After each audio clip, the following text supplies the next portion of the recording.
Saúl, Saúl, Saúl. Para comenzar a hablar de Saúl, primero necesitamos un poco de contexto. Esta historia comienza aproximadamente en el siglo XI antes de la llegada de Cristo. Nos encontramos 400 años después de la salida del pueblo de Israel de Egipto, una época que era gobernada por los jueces, quienes eran líderes levantados por Dios, líderes militares como Débora, Gedeón o Sansón, quienes liberaron a Israel de sus opresores en tiempos específicos.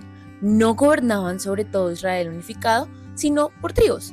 La razón de estos jueces era el mismo pueblo, quienes estaban en un ciclo. Adoraban a dioses falsos, el Señor por esto permitía que fueran capturados por sus enemigos, ellos rogaban, se arrepentían, el Señor levantaba un líder quien los lideraba, pero al morir el juez, ellos volvían a sus malas costumbres y continuaba el ciclo. El libro de Jueces termina diciendo, Jueces 21-25. En estos días no había un rey en Israel, cada uno hacía lo que bien le parecía.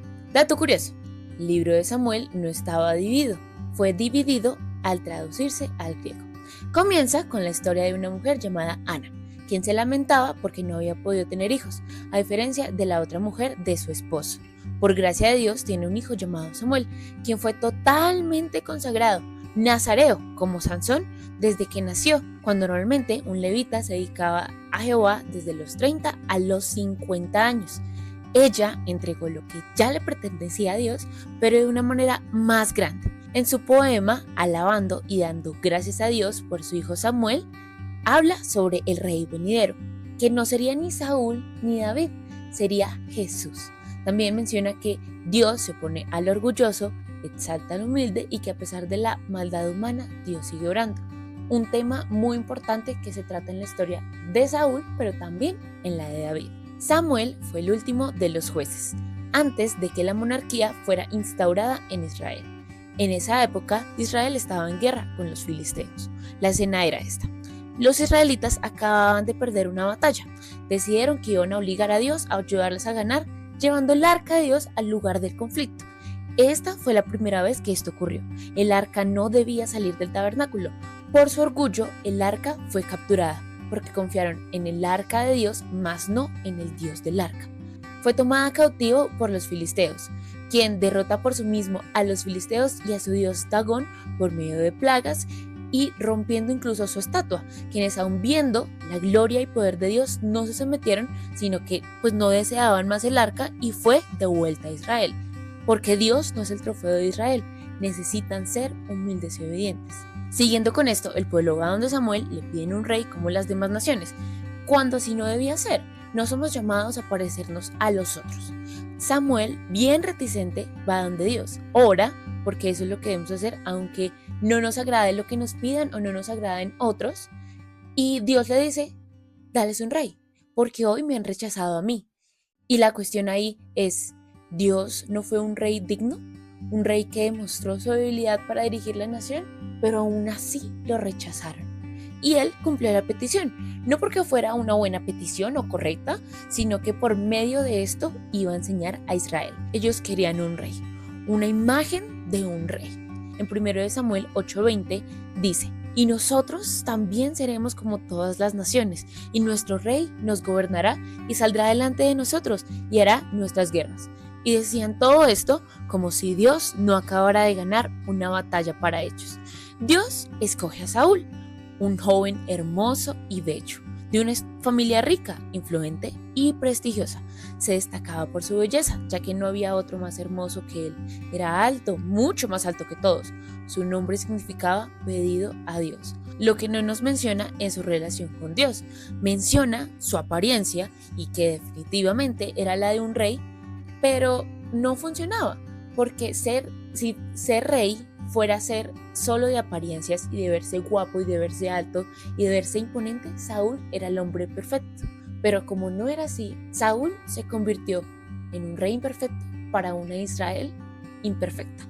Samuel unge a Saúl después de haber usado 3 asnas que se le habían perdido a su padre, porque Dios usa las circunstancias normales para guiar nuestras vidas. Dios encaminó a Saúl hacia Samuel, porque aunque el pueblo rechazó a Dios, él aún estaba en control de quién iba a estar en el trono. Al ungir a Saúl, el Espíritu lo llena. para equiparlo para su trabajo como rey de Israel y le da 3 señales para confirmar la palabra de Dios. Todas esas señales se cumplen y al encontrarse con una compañía de profetas, el Espíritu de Dios vino sobre él con poder y profetizó algo que jamás Saúl había hecho. Y la gente que lo vio se dijeron uno al otro: ¿también Saúl entre los profetas? Y al momento de que Samuel lo presentó al pueblo, él estaba humillado, él estaba humilde, él no quería que lo vieran, aunque era muy fácil verlo porque era el más alto de todos.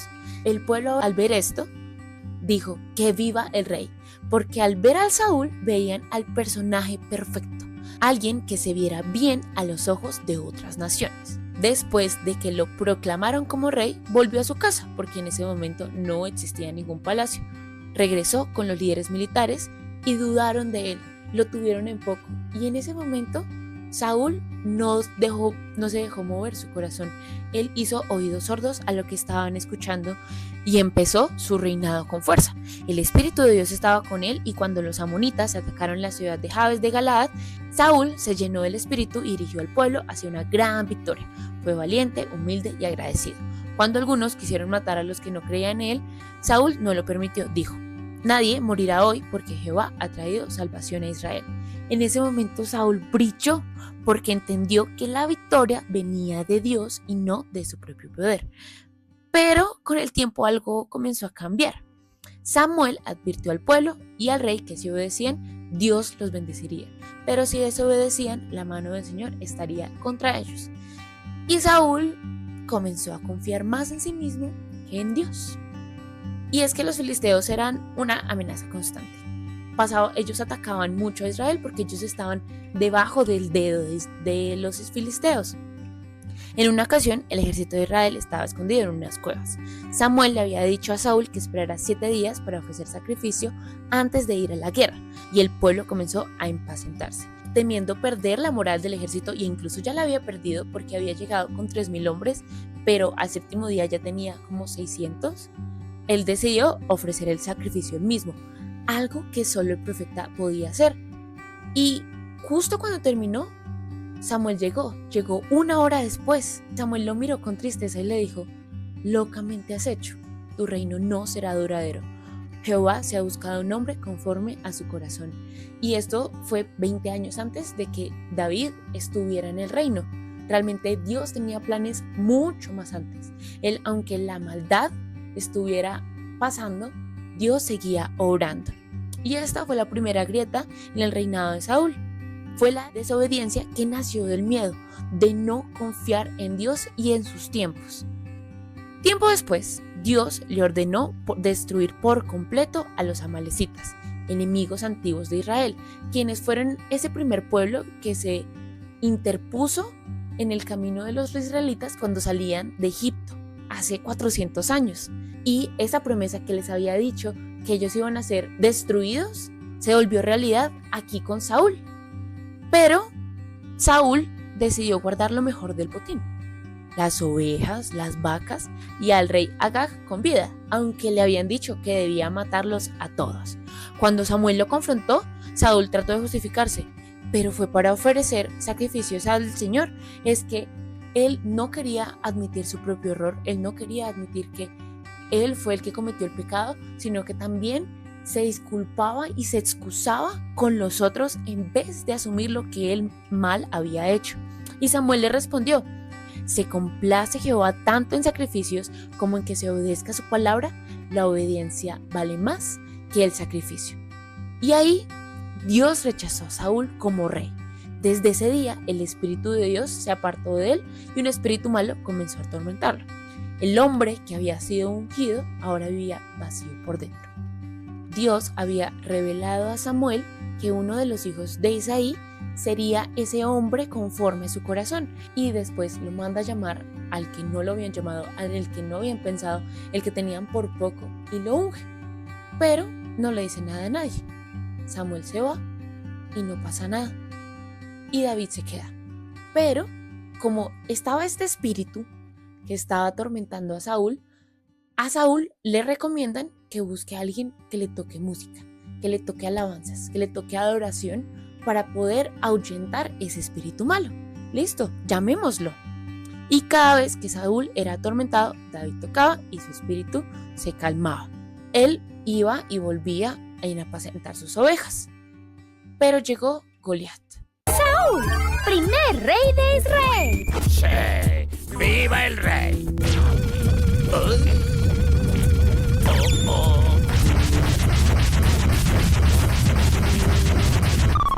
¡Ah! ¡Los filisteos nos invaden otra vez!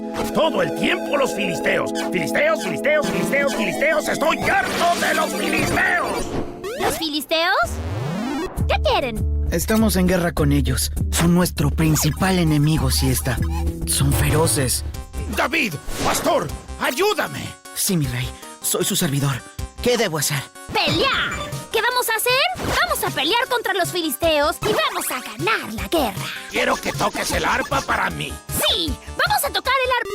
¿Qué? ¿El arpa? Sí. Denme algo de alivio. Un espíritu malo me atormenta. Además de los filisteos, claro.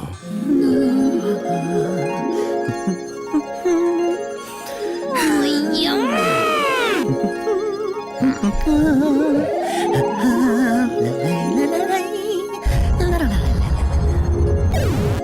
¡Preparen las defensas!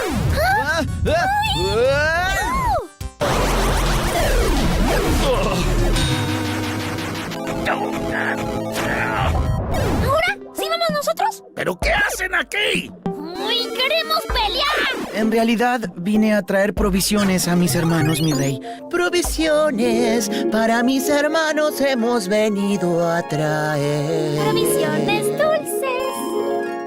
Ah, han venido a ver la batalla. No soy tonto. ¡Vuelvan a su lugar! ¡A pelear contra los filisteos!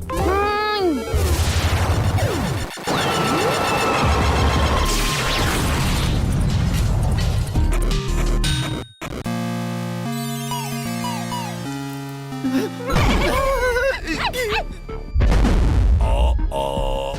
¡Ay! ¡Pesadilla!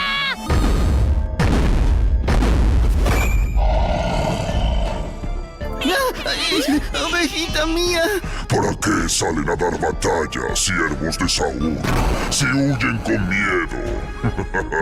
Elijan a alguien que venga en duelo contra Goliat. Si uno de ustedes logra vencerme, seremos sus esclavos. Pero si Goliat gana, ustedes serán nuestros siervos. Denle a Goliat alguien con quien pelear. ¡No se hagan problema, rey Saúl! ¡David peleará contra este filisteo!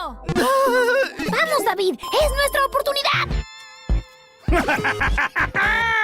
¿Su oportunidad? ¡Imposible, Siesta! David es solo un muchacho. Y este gigante conoce la guerra desde su juventud.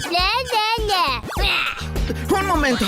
Yo he defendido a mis ovejas de las bestias. De la misma forma podría vencer a este filisteo. ¡Sí! ¡Tú puedes, David! ¡Somos valientes! Ah, como quieran.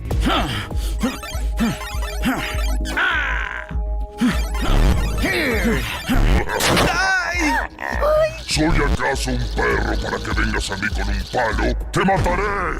Y te comerán los pájaros del cielo y las bestias del desierto. Saúl tenía miedo porque vemos a Goliat, que es un hombre altísimo, altísimo, altísimo, a los gigantes y todo esto, y uno dice pues que se enfrente el más grande contra Goliat. ¿Y quién era el más grande contra Goliat? Saúl. Y aún así él no hizo nada. Pasaron 40 días, él llegó y él se vio confrontado y decidió defender al Dios viviente. Decidió hacerlos, decidió matar a Goliat.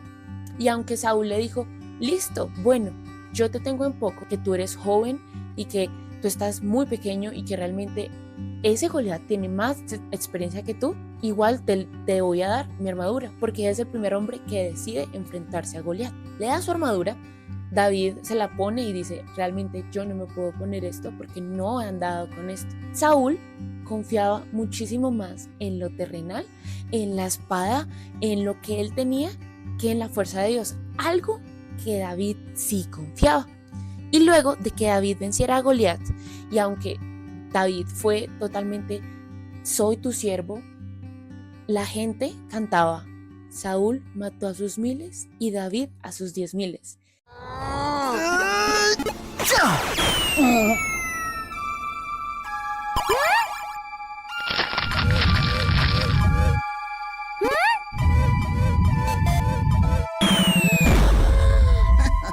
¿Qué?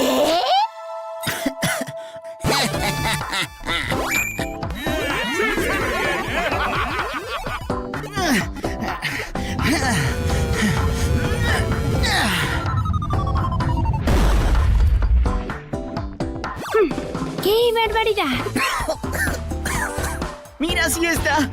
¡Vencimos a Goliat! ¡Bien, David! ¡Vencimos a los filisteos!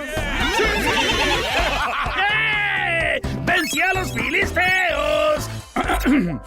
Querido pueblo, todos estos años peleando valientemente por ustedes, enfrentándome a los filisteos sin tregua con mi espada, y finalmente lo he logrado. ¡Los he vencido! ¡El rey Saúl ha ganado!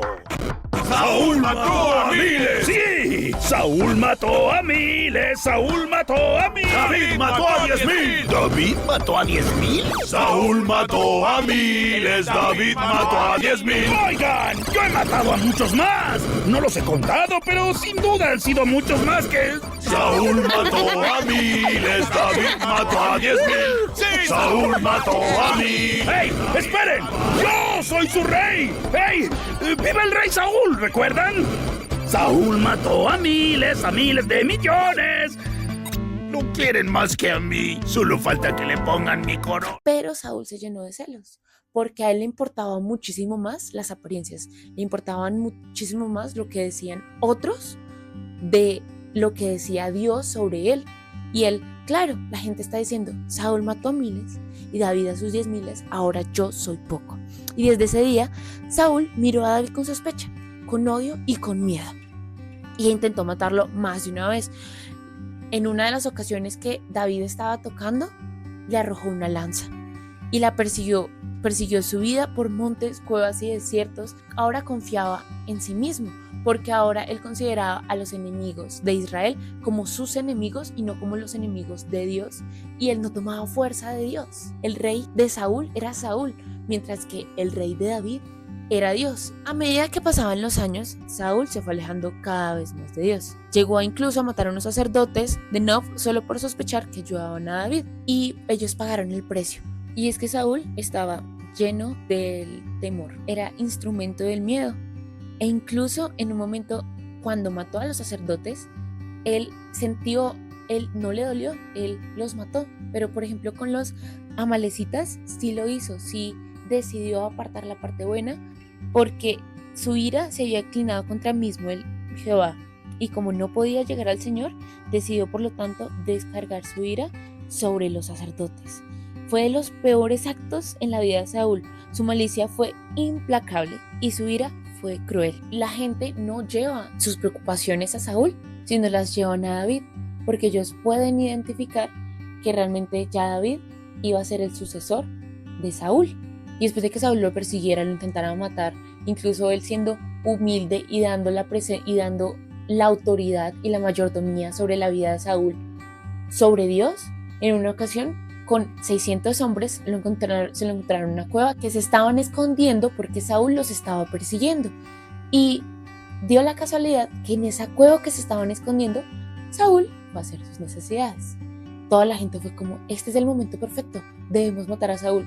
Perdonó la vida de Saúl, no solo en esa ocasión, sino en otra ocasión que Saúl estaba en un campamento, entró hasta su carpa y solo sacó el lanza y el agua de su carpa, demostrando que él tenía el poder para matar a Saúl, pero que se lo daba a Dios. Dios ya ni siquiera le respondía, no le respondía ni por sueños, ni por profetas, ni por el Urim, pero Saúl, al verse tan alejado de la presencia de Dios, decidió hacer lo impensable. Buscó una medium, una divina en Endor, para invocar el espíritu de Samuel. Samuel se le apareció y Dios permitió que pasara eso por medio de la medium y le dijo, mañana tú y tus hijos estarán conmigo. Ya realmente el tiempo de arrepentirse de Saúl se había acabado. Desde el inicio, desde su reinado, hasta ahorita habían pasado 20 años y él no se había arrepentido. Dios lo había llamado una y otra vez y él aún siguió confiando en sí mismo. Y en la batalla final, en 1 Samuel 31, los filisteos atacaron en el monte de Gilboa.